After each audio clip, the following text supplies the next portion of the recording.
পটলগুলো আমি সেদ্ধ করে নেব। জলেতে নুন, শুকনো লঙ্কা, তেজপাতা দিয়ে নিলাম। পটলগুলো খুব ভালো করেই সেদ্ধ করে নিতে হবে। একদম সেদ্ধ হয়ে গেলে পটলগুলো আমি জলটা ঝরিয়ে নামিয়ে রাখব। আমি এই যে তরকারিটা আছে এটা খুবই ব্যালেন্সিং, এটার টেস্ট আছে, মিষ্টি, ঝাল, টক। এবার কড়াইয়ে আমি কালো জিরে ফোড়ন দিয়ে পোস্তটা দিয়ে দেব। পোস্তটা বেশ ভালো করে আমি ভেজে নেব।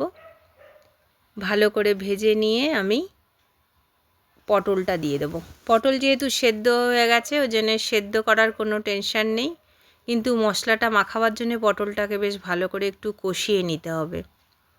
মশলাটা পুরো পটলটার মধ্যে ভালো করে মাখা হয়ে গেলে আমি এটাতে একটু নুন আর 1 চামচ চিনি অ্যাড করব।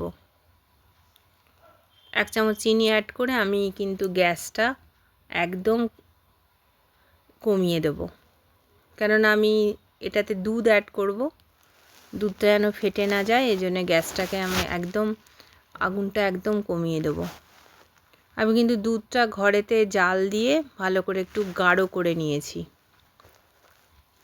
এবার আমি দুধটা অ্যাড করে দিলাম। দুধ অ্যাড করে আমি ভালো করে নেড়ে চেড়ে নেব, কেননা দুধটা ফেটে যেন না যায়। এমনিতেও দুধটা একটু গাঢ় আছে বলে ফাটবে না, আর আমি তো কড়াইটা ঠান্ডা করেই দুধটা ঢেলেছিলাম, ওই জন্যে দুধটা ফাটবে না। ব্যাস, আমার দুধটা পুরো গাঢ় হয়ে গেল, মশলার সাথে একদম মিক্সড হয়ে গেল। আমি এখানে একটু গোলমরিচের গুঁড়ো দিয়ে দিলাম। গোলমরিচের গুঁড়ো দিয়ে আমি একটুখানি নেড়ে চেড়ে গ্যাসটা বন্ধ করে নেব।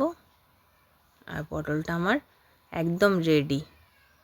এটা সত্যি একটু অন্য রকমের রান্না, খেতে একদম দুর্দান্ত লাগে, আর খুব বেশি জিনিসও লাগে না। এবার আমি নামাবার পর এটাতে একটু লেবু অ্যাড করে দেবো।